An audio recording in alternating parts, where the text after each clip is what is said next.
Boa noite, irmãos. Louvado seja nosso Senhor Jesus Cristo e nossa Mãe Maria Santíssima. Podemos sentar? Então, uma alegria estar com vocês aqui para celebrar essa data bonita, né? Eu tive a graça de estar aqui, acho que no primeiro encontro do grupo de oração, não foi, Denilson? Aqui na capela mesmo, não foi? Um domingo. Então, é uma alegria estar voltando aqui para a gente rezar junto, ver tanta gente reunida, né? Tantos irmãos que a gente há muito tempo não vinha, colegas de escola, estou vendo Júlio César ali, que eu estudei com ele lá no João Leite. Ainda lembro, viu, Denilson? Faz tempo. Então, é uma alegria, irmãos, estarmos aqui juntos. Oi. Era no tempo que as freiras tomavam conta? Não, não era tão antiga assim, não. Então, nós vamos fazer o seguinte. Nós estamos num lugar aberto, né? Tem o barulho da rua, tem o barulho das crianças, que hoje não estão lá no cantinho, estão celebrando também aqui. E a gente, na medida do possível, a gente vai fazer um silêncio para poder a gente ouvir a palavra. Pode ser assim, pessoal? Posso contar com vocês? Sim ou não? Que bom. Então, quem trouxe a palavra de Deus, a sua Bíblia, vamos pegar a nossa Bíblia no segundo livro de Reis, logo no início da Sagrada Escritura, capítulo 5. Uma história muito bonita que nós vamos, talvez você já tenha até escutado, é a história da cura de Naamã. E essa palavra foi o núcleo do grupo de oração que rezou e me enviou para pregar para vocês. E essa palavra, meus irmãos, ela traz para nós, nessa noite de hoje, um roteiro de cura. Quem aqui precisa ser curado de alguma coisa? Levanta a mão. Olha aí, quem não precisa. E triste de quem acha que não precisa. Triste de quem acha que já está tudo bem, que já chegou, não precisa mais de Deus, não precisa mais rezar, não precisa mais da igreja, não precisa mais ouvir a palavra. Triste dessa pessoa, meus irmãos. Nós, Santo Agostinho dizia que nós somos eternos mendigos de Deus. Hoje as coisas estão mudadas. O mendigo chega na porta da gente, ele já diz o que quer. Mas eu sou de um tempo que as pessoas batiam na porta pedindo e diziam assim: me dê uma esmolinha pelo amor de Deus. E a gente dava o que tinha. Santo Agostinho diz que nós somos eternos mendigos de Deus. Precisamos da graça de Deus todo dia. Meus irmãos, sem a graça de Deus, nós não estaríamos aqui nessa noite. Talvez você possa pensar assim: mas eu estou aqui por acaso, alguém me chamou, eu ia passando, eu ouvi o barulho, eu escutei na rádio, eu vi na internet. Não, meus irmãos, nós estamos aqui pela graça de Deus. Sem a graça de Deus, nós não estaríamos aqui de modo algum. Tudo é graça de Deus. Tudo é graça de Deus. Então, nós precisamos de cura em todos os aspectos da nossa vida. Eu quero ler para você o texto que os irmãos me mandaram. Quem está sem a Bíblia, quem está com a Bíblia vai acompanhar. Quem está sem a Bíblia, obviamente, precisa de um pouco mais de atenção para entender o texto, porque se você não entende o texto, você não entende a pregação. E diz assim a palavra de Deus: Naamã, general do exército do rei da Síria, gozava de grande prestígio diante de seu amo, e era muito considerado, porque por meio dele o Senhor salvou a Síria. Era um homem valente, mas leproso. Ora, tendo os sírios feito uma incursão no território de Israel, levaram consigo uma jovem, a qual ficou a serviço da mulher de Naamã. Ela disse à sua senhora: ah, se meu amo fosse ter com o profeta que reside em Samaria, ele o curaria da lepra. Ouvindo isso, Naamã foi e contou ao seu soberano o que dissera a jovem israelita. O rei da Síria respondeu-lhe: vai que eu te enviarei uma carta ao rei de Israel. Naamã partiu com 10 talentos de prata, 6.000 ciclos de ouro e 10 vestes de festa. Levou ao rei de Israel uma carta concebida nestes termos: ao receberes esta carta, saberás que te mando Naamã, meu servo, para que o cures da lepra. Tendo lido a missiva, o rei de Israel rasgou as vestes e exclamou: sou eu porventura um Deus que possa dar a morte ou a vida, para que esse me mande dizer que cure um homem da lepra? Vede bem que ele anda buscando pretextos contra mim. Quando Eliseu, o homem de Deus, soube que o rei tinha rasgado as vestes, mandou-lhe dizer: por que rasgastes as tuas vestes? Que ele venha a mim e saberá que há um profeta em Israel. Naamã veio com seu carro e seus cavalos e parou à porta de Eliseu. Este mandou dizer-lhe por um mensageiro: vai, lava-te 7 vezes no Jordão e tua carne ficará limpa. Naamã se foi despeitado, dizendo: eu pensava que ele viria em pessoa e diante de mim invocaria o Senhor seu Deus, poria a mão no lugar afetado e me curaria da lepra. Porventura os rios de Damasco, o Abana, o Farfá, não são melhores do que todas as águas de Israel? Não me poderia eu lavar neles e ficar limpo? E voltando-se, retirou-se, encolerizado. Mas seus servos, aproximando-se dele, disseram-lhe: meu pai, mesmo que o profeta te tivesse ordenado algo difícil, não o deverias fazer? Quanto mais agora que ele te disse: lava-te e serás curado. Naamã desceu ao Jordão e banhou-se ali 7 vezes, como lhe ordenara o homem de Deus. E sua carne tornou-se tenra como a de uma criança. Vamos aplaudir a palavra de Deus, amados irmãos.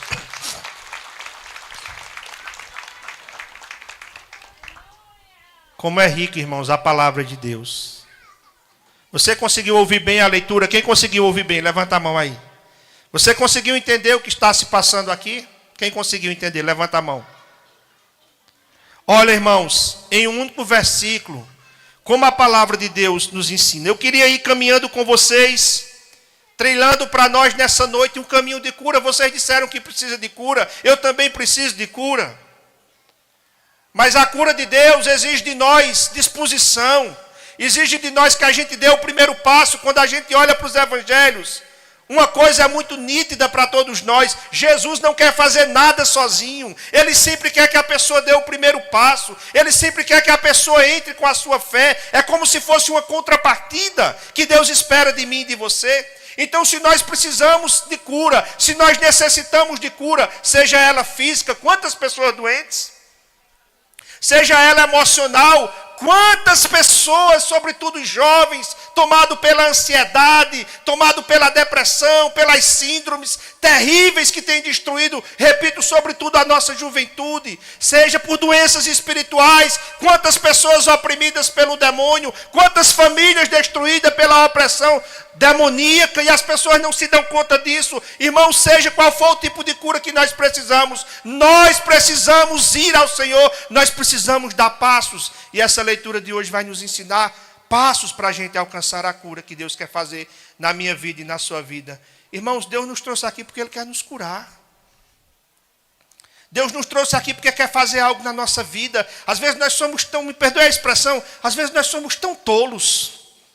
A gente pensa que está indo para o grupo de oração, que está indo para o encontro, a gente vai assim, meio bobão, sabe? Sem saber de nada, sem pensar em nada. Mas toda vez que a gente se encontra, Deus quer fazer algo na nossa vida. E Ele pode fazer. Ele quer fazer e Ele pode fazer e Ele vai fazer. Repita isso comigo: Deus pode fazer. Ele quer fazer e Ele vai fazer. Amém. Então veja, um único versículo da Sagrada Escritura. A palavra diz assim: Naamã, general do exército do rei da Síria, gozava de grande prestígio diante de seu amo e era muito considerado, porque por meio dele o Senhor salvou a Síria. Vejam, meus irmãos, Naamã era um homem disposto. Era um homem, a palavra diz, por meio dele o Senhor salvou a Síria. Por meio dele aquele povo foi salvo muitas vezes. Mas a palavra vai dizer assim: mas ele era leproso. Era um homem valente, mas leproso. Irmãos, Que bom que nós reconhecemos que nós precisamos de cura. A cura de Deus é para quem está doente mesmo. Mas deixa eu dizer uma coisa para você. A cura de Deus é para pessoas que têm coragem. É para pessoas que não se entregam. É para pessoas que têm coragem de sair de casa, de dar um passo. Pessoas que acreditam na palavra. Pessoas que acreditam nos milagres. Pessoas que acreditam na Eucaristia. Nesse mundo que já não crê mais quase em nada, nós precisamos crer, ter coragem, ser valentes. Você concorda comigo que a vida é dura, sim ou não? A sua vida é dura? Eu pensei que era só a minha. A sua vida tem dificuldade? Eu pensei que era só a minha. Você tem conta para pagar? Falar nisso, a fatura do meu cartão é amanhã. Eu já estou pensando hoje. Você tem compromissos para honrar? Você tem gente doente na sua família? Você tem vizinho seu passando por problema? Você tem filho que dá trabalho? Pronto, nós estamos tudo no mesmo barco. Mas deixa eu dizer para você, se você se entregar, se você não lutar, se você não botar o joelho no chão, se você não levantar de madrugada para rezar, se você não for à missa, se você não vai ao grupo de oração, meu irmão, você não vai aguentar. A vida é muito mais dura para quem é mole. A vida é muito mais difícil para quem não busca a Deus. Aí a palavra vai continuar dizendo assim, ó. E é interessante, irmãos, no versículo 2 vai dizer que os sírios fizeram uma incursão. O que é isso? Eles invadiram o território de Israel. E eles levaram como escrava uma mulher, uma jovem daquele lugar.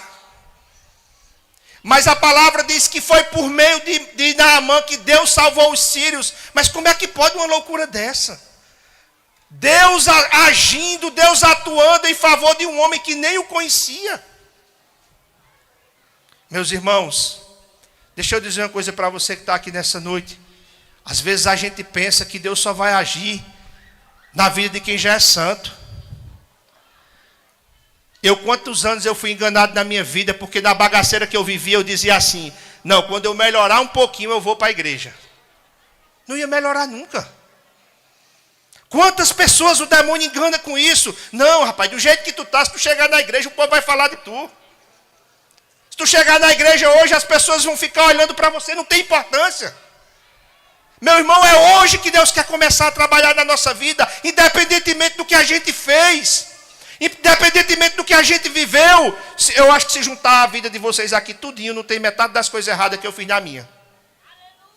Ai, aleluia, porque não foi você que fez. Né? Mas, irmãos, quando a gente, olha, Deus olha para nós.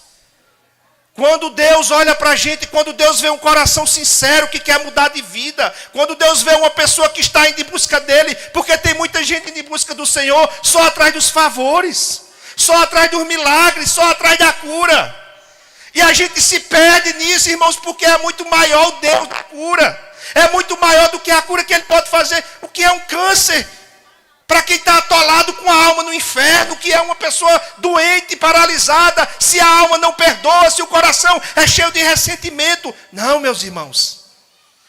Se nós formos ao Senhor com o coração aberto, com o coração sincero, não importa a vida pregressa que a gente está levando, Deus vai atuar em nosso favor. Deus vai agir em nosso favor.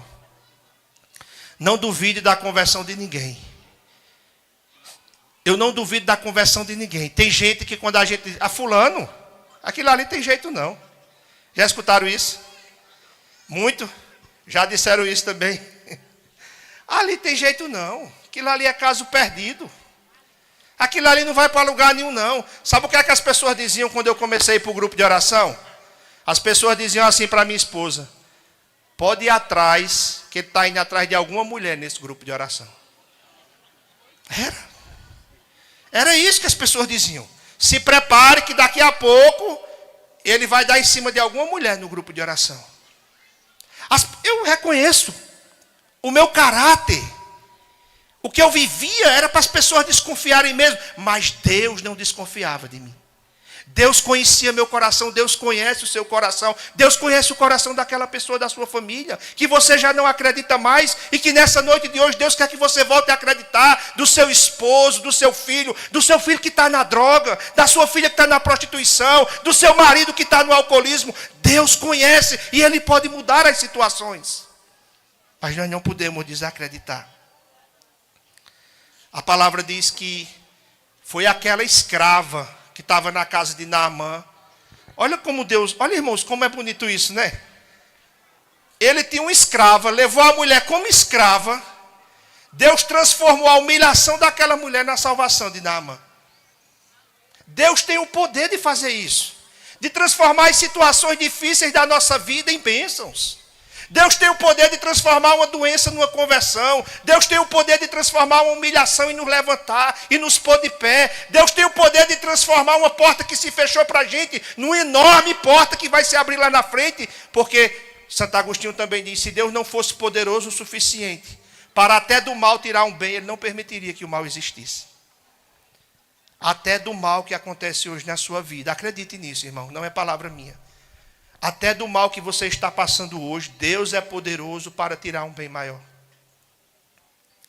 E quando aquela escrava estava na casa de Naamã, ela vendo o sofrimento daquele homem, ela disse assim, se meu Senhor soubesse que lá na minha terra, em Israel, tem um profeta que o curaria, ele iria buscar aquele homem.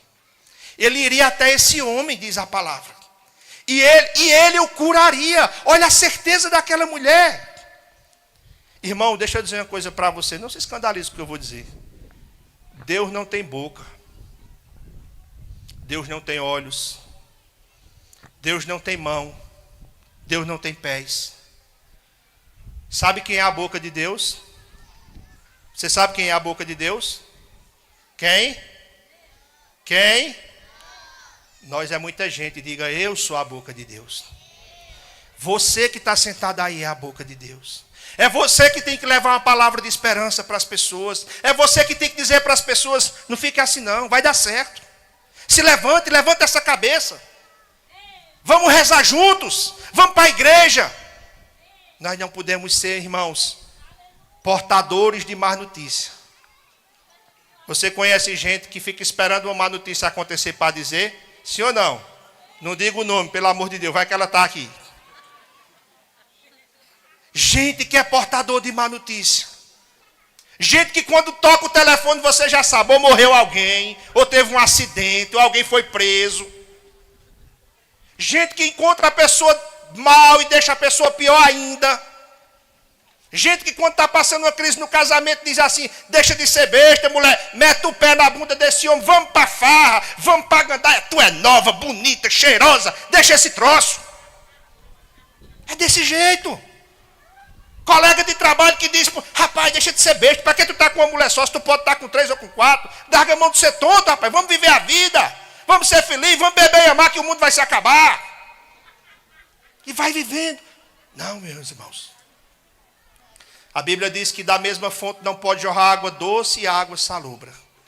Eu e você somos boca de Deus. Eu e você temos que levar palavras de esperança. Dizer para aquele que está abatido, ânimo, levante-se.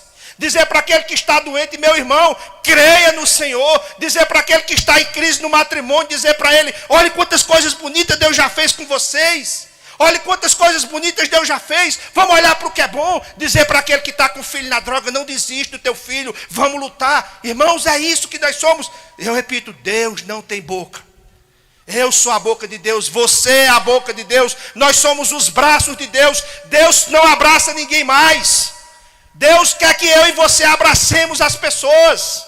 Deus não fala mais. As pessoas querem. Deus precisa falar através da minha boca, das minhas cordas vocais. Deus não tem pé para ir na casa do doente, para ir na casa do casal que está brigado, para ir na casa da pessoa que está enferma. Deus quer os seus pés, os meus pés para fazer isso. Aquela mulher fez isso. Ela disse, se você soubesse que na minha terra tem um profeta. E o que é que aconteceu depois disso? Naamã escutou aquela mulher e foi. Eu queria fazer um alerta para nós aqui nessa noite. Veja, mesmo aquela mulher sendo escrava de Naamã. Naamã deu ouvidos a ela. Deixa eu dizer uma coisa para você. A cura de Deus é para todo mundo, mas sobretudo para quem é humilde. Para quem sabe que Deus pode fazer, para quem consegue escutar a voz de Deus naqueles mais simples. Eu estou encaminhado de grupo de oração desde 2007. Assim vai quase 18 anos. Quando eu entrei num grupo de oração a primeira vez, eu só tinha uma meta. Sabe qual era? Mudar de vida. Eu sabia que aquela vida desmantelada que eu estava levando não servia mais. Eu queria mudar de vida. E nós todos aqui praticamente, os mais jovens, não, os mais velhos, que nem eu e Denilson, Tiago, que não é tão novinho assim. Nós começamos num grupo de oração com muitas dificuldades. A gente não sabia nem o que era grupo de oração naquela época, mas a gente fazia grupo de oração.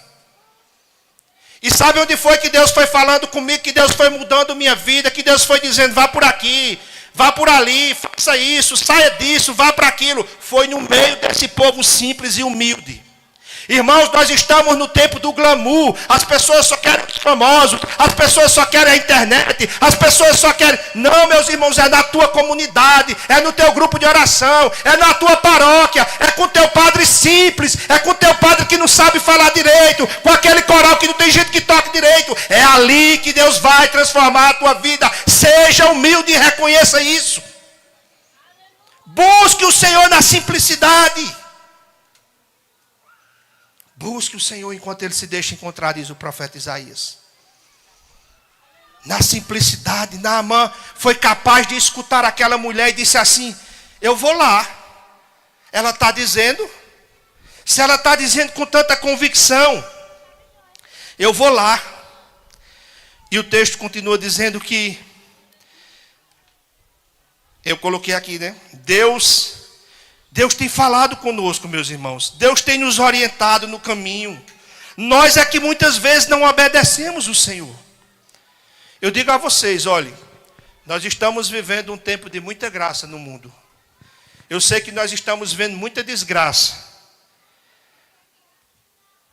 Mas nós estamos vivendo um tempo que Deus tem levantado muitos profetas. Eu nunca vi um tempo de tantas pessoas falando em nome de Deus. É justo também, é lícito que apareça muito joio, porque onde tem muito trigo, também tem muito joio. Tem muito falso profeta por aí. Tem muita gente querendo tirar dinheiro. Nas outras igrejas, na igreja católica também tem.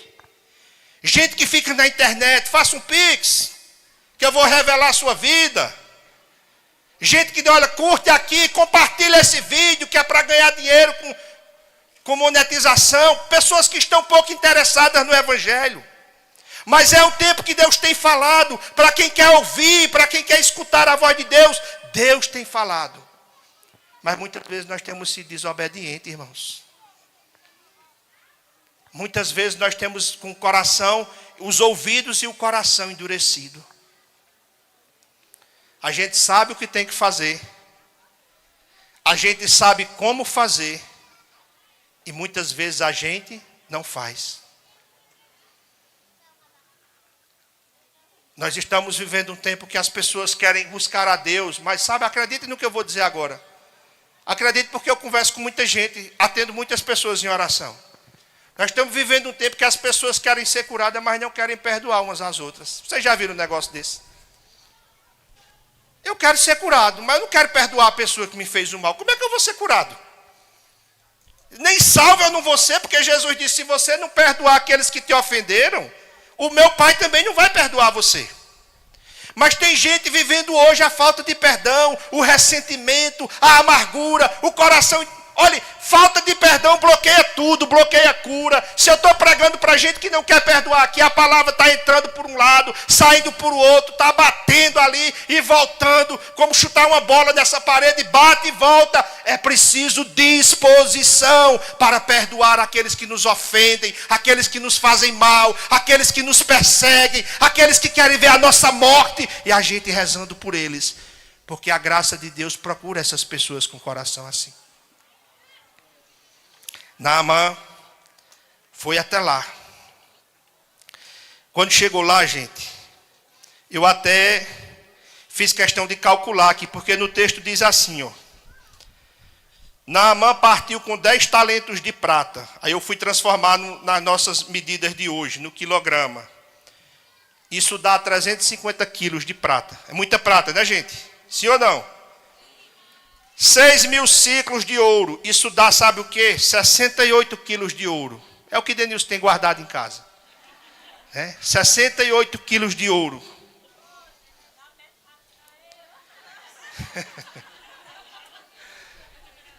Meu filho, a Adriana vale muito mais do que isso, não vale, Denilson? Eu disse isso, Adria, para ver se ele ia dizer isso. A Adria vale muito mais do que isso. Dei a chance, né? Mas ele não quis dizer. Irmão, sabe por que é que está escrito assim para dizer para nós? Esse exagero. 350 quilos de prata, 68 quilos de ouro. Sabe por que está escrito para dizer para nós assim? Que quando a gente não quer viver debaixo da vontade de Deus, a gente paga um preço alto. Hoje eu abri meu e-mail, aí tinha lá no meu e-mail assim: Marcha para Exu reúne 150 mil pessoas na Avenida Paulista, em São Paulo. Acredite, 150 mil pessoas cultuando um demônio. Ah, isso é preconceito com as religiões de matriz africana. Não é preconceito, não, é a verdade. Não existe salvação em nenhum outro lugar do mundo, só a salvação em Jesus Cristo. Ou a gente acredita nisso, ou a gente para isso aqui, porque se isso não for verdade, isso aqui é um circo.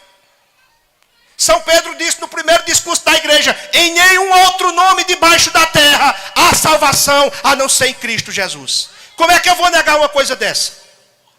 150 mil pessoas cultuando o demônio. Onde é que nós vamos parar? Pagamos um preço alto, a gente tem visto tanta desgraça, tanta coisa ruim acontecendo, porque o nosso coração está distante de Deus, porque nós não queremos fazer a vontade de Deus. Deixa eu falar para os jovens que estão aqui, está uma moda terrível agora, no meio da juventude, aí que se conhece, aí namora, aí quando está dando certo o namoro, aí diz assim: vamos se juntar, se der certo a gente casa. Faça isso não. Não faça isso não. Você quer começar um relacionamento sem pedir a bênção de Deus? Quando a gente vai casar na igreja, a gente vai lá pedir: Senhor, abençoa esse casamento, porque vida de casado é difícil, sim ou não? Quem é casado aqui, levanta a mão. Olha aí. Vocês aqui sabem o que é bom, né? Comer sal. Não é assim? É ou não é, minha gente? Comer sal com o outro. Acordar naquele dia que a mulher acorda daquele jeito, né? Ou então no dia que o homem acorda daquele jeito. Quem tem dia que os meninos acordam daquele jeito? Irmãos, é difícil.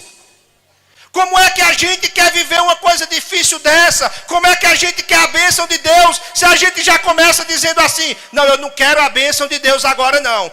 Lá para frente talvez eu queira a bênção de Deus. Não dá certo.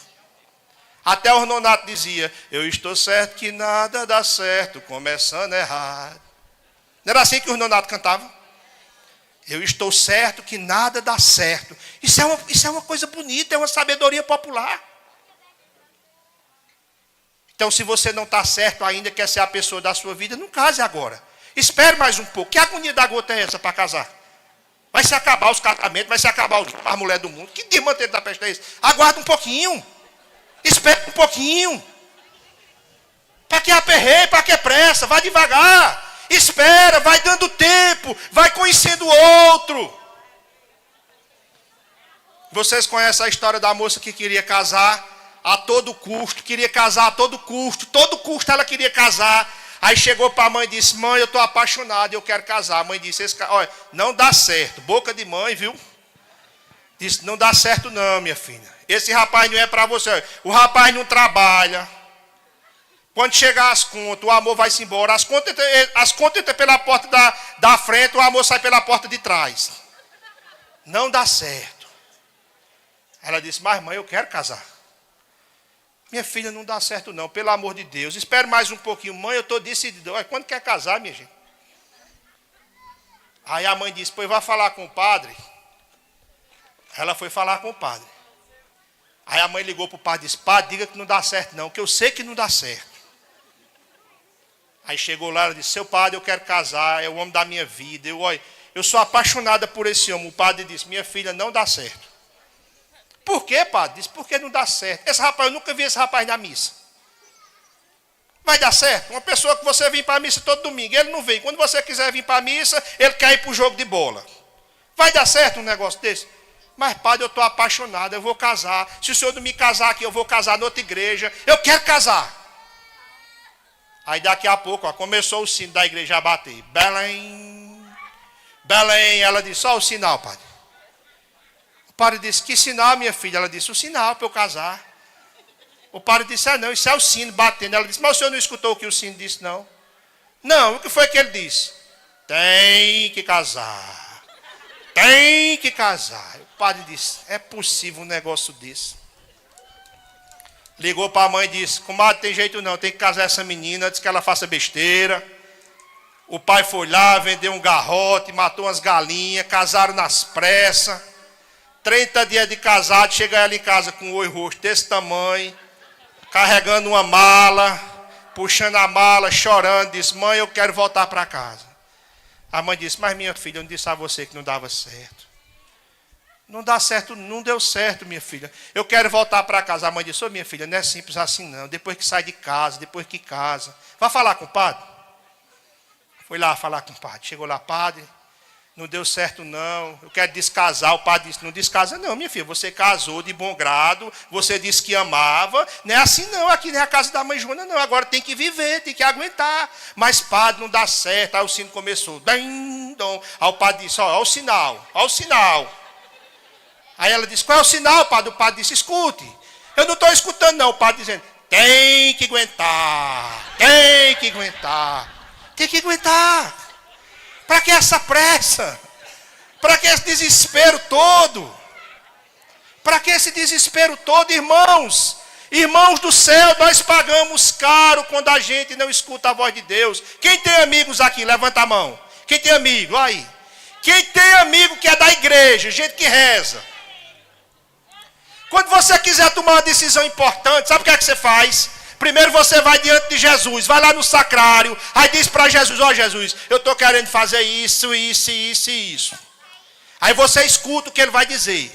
Aí depois você vai pedir para seu amigo da igreja, não peça para o amigo da cachaça não, que aquele ali não ajuda ninguém não. Peça para o amigo que reza.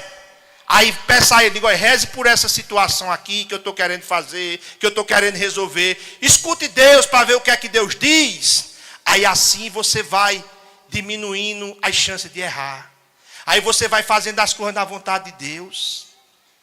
Naamã chegou com aquele ouro todinho lá na porta do profeta, todo cheio de pompa, né? Gente orgulhosa é uma desgraça. Né? Naamã ainda agora foi humilde, agora o orgulho subiu para a cabeça. Chegou lá com aquele ouro, aí o profeta lá de dentro disse assim, ó. Diga a ele que vá lá no Rio Jordão e se lave 7 vezes. Não veio nem olhar para a cara dele. Tem um lugar que Deus cura todos nós. Sabe qual é? É um lugar chamado Cadinho da Humilhação. Todo mundo que quer ser curado por Jesus. Todo mundo que precisa e quer caminhar com Jesus. É necessário passar pela porta da humilhação. Porque o caminho do cristão é o mesmo caminho de Jesus. Jesus passou pela glória, Jesus entrou em Jerusalém como rei. O mesmo povo que o chamou de rei, depois disse assassino, crucificam. Eu e você passamos pela humilhação. E deixa eu dizer uma coisa para você. A humilhação é um tempo da gente crescer. É um tempo que Deus nos molda, que Deus nos quebra. Sabe por que o profeta mandou ele entrar no Jordão? O Jordão, minha gente, é o rio mais baixo do mundo. Ele fica 400 metros abaixo do nível do mar. No mundo não tem um rio mais baixo do que o Rio Jordão. Era para dizer para ele, desça nas suas misérias. Desça nas suas fragilidades, desça do seu carro, aí com ouro. O seu ouro serve lá, aqui não. Na casa de Deus nós vamos desprovidos de tudo. Na casa de Deus não tem gente rica, não tem gente pobre, não tem gente branca, não tem gente preta, não tem gordo, não tem magro, não tem bonito, não tem feio, não tem louro, amarelo, galego, verde, não tem nada. Todos somos iguais diante de Deus. A gente Se despe, rasga as vestes da casa de Deus. Vai com o coração aberto. Vai lá e se coloca na presença dele. E pede, Jesus, tenha misericórdia de mim. Naamã não queria fazer isso. Aí, mais uma vez, Naamã caiu na real, porque os próprios soldados dele disseram assim, e se ele tivesse mandado o senhor fazer uma coisa difícil, o senhor não ia fazer, não? Aí ele disse, eu ia. Mas, homem, uma coisa besta dessa. Descer no rio, se lavar 7 vezes. Por que é que o senhor não faz isso? Aqui eu volto para dizer para vocês, olha a importância da gente escutar quem quer o nosso bem. Tenha medo de quem concorda com tudo que você faz. Tenha medo de quem diz para você sempre, é assim mesmo, você está certo. Os verdadeiros amigos, eles nos corrigem. Aí, mais uma vez, Naamã foi tomado pela humildade. Saiu daquele orgulho, saiu daquela soberba. E foi lavar-se no Rio Jordão. Aqui a gente podia pensar muitas coisas, né? Porque foram 7 banhos que ele teve que fazer. A gente pode pensar aqui nos 7 dons do Espírito Santo. Às vezes a gente quer mudar de vida, mas não quer. Todo mundo aqui é batizado, sim ou não? Levanta a mão, os batizados. Se não tiver batizado aí, quando terminar aqui, a gente já leva ali, já batiza logo. Tem água aí, né? Tem o diácono, pronto. Estamos feitos aqui. Tem o diácono, já batiza logo. Às vezes a gente quer mudar de vida, mas não quer deixar. Todo mundo que é batizado aqui recebeu os 7 dons do Espírito Santo. Todo mundo. E os dons do Espírito Santo são para nos dar coragem para vencer na vida. Sabedoria, né? Sabedoria, inteligência. Todo mundo aqui é inteligente, sim ou não? Tem algum burro aqui? Não, graças a Deus que não. Todo mundo aqui, a gente quer mudar de vida e não quer deixar essas coisas aflorarem em nós. O dom da obediência, o dom da sabedoria, o dom da inteligência, deixar o Espírito Santo trabalhar em nós, isso é uma tarefa, meus irmãos. Isso é algo que o Espírito Santo faz à medida que a gente vai se abrindo à sua graça. Mergulhar no Jordão é deixar-se inundar por Deus, é deixar o Senhor ser o Deus da minha vida, para que tudo volte ao seu projeto inicial. Deus tem um plano para a minha vida e para a sua. Você sabia disso? Você sabia disso, sim ou não? Como é o seu nome? Diga o seu nome. Escutei não, diga alto o seu nome. Todo mundo, vamos dizer o nosso nome alto. Não pode ser feio o seu nome, não tem nada não. Né? Eu sei que tem gente que tem um nome que, pela misericórdia, o pai estava bêbado quando botou, né? Mas, né? Eu tenho um amigo aqui em Afogados que ele detestava o nome dele. Também o nome dele era horrível, né? Então a gente chamava até de Cabeção, ele ficava mais satisfeito quando a gente chamava. Dizia, é melhor Cabeção do que meu nome, né? Maria, essa dali eu sei que é Maria. Maria não para de falar o nome dela não, aí. Né? Deixa eu dizer uma coisa para você. Agora diga o nome da sua mãe. Diga o nome da sua mãe agora. Dona fulana, diga. Diga o nome do seu pai agora. Deixa eu dizer uma coisa para você. Preste atenção, silencie um pouquinho. Você não é obra do acaso. Quando Deus plantou você lá no útero da sua mãe, Ele tinha um plano de vida para você. E deixa eu dizer uma coisa para você. É muito melhor do que o que você planejou. Agora, sabe o que é que foi acontecendo? A gente foi distorcendo o plano de Deus. Deus queria uma coisa, a gente queria outra. Aí a gente fugiu da vontade dEle. Aí pagamos as consequências. Aí Deus vai, pega a gente de novo, bota no caminho. Aí diz, olha, eu quero fazer assim, assim, assim. Quando Deus está começando a deixar tudo certinho, aí a gente vai, despenca para um lado de novo. Sai do plano de Deus. Deus tem um plano para a sua vida. Deus tem um plano para a minha vida. Deus tem um plano para a vida de Naamã, que não era aquela doença que ia paralisar o plano. Não é o sofrimento que você está passando hoje que vai paralisar o plano de Deus. Não é a humilhação que você está passando hoje. Não é o que as pessoas estão dizendo de você hoje. Não é nem mesmo o que você pensa de você. Porque teve um momento da minha vida que eu comecei a assimilar e a pensar que eu era de verdade tudo aquilo que as pessoas diziam. Que não tinha mais jeito para mim. Porque todo mundo estava dizendo de mim a mesma coisa. Eu estava sendo vencido pelo que a maioria dizia. Não importa o que a maioria está dizendo de você. Eu repito, nem mesmo o que você pensa de você. Eu digo uma coisa para você. Feliz é você se nessa noite de hoje você pegar a história da sua vida, do jeito que ela está hoje, sem medo algum, meus irmãos. Preste atenção. O maior inimigo da fé cristã é o medo. Diante do medo a gente paralisa. Sem medo nenhum, eu quero convidar você nessa noite de hoje a colocar a história da sua vida na palma da mão bondosa de Deus e deixar Deus conduzir a sua vida. O Hélio, eu já estou com 40 anos. O Hélio, eu já estou com 50 anos. Já tem coisa que eu fiz que não dá para desfazer mais. Dá.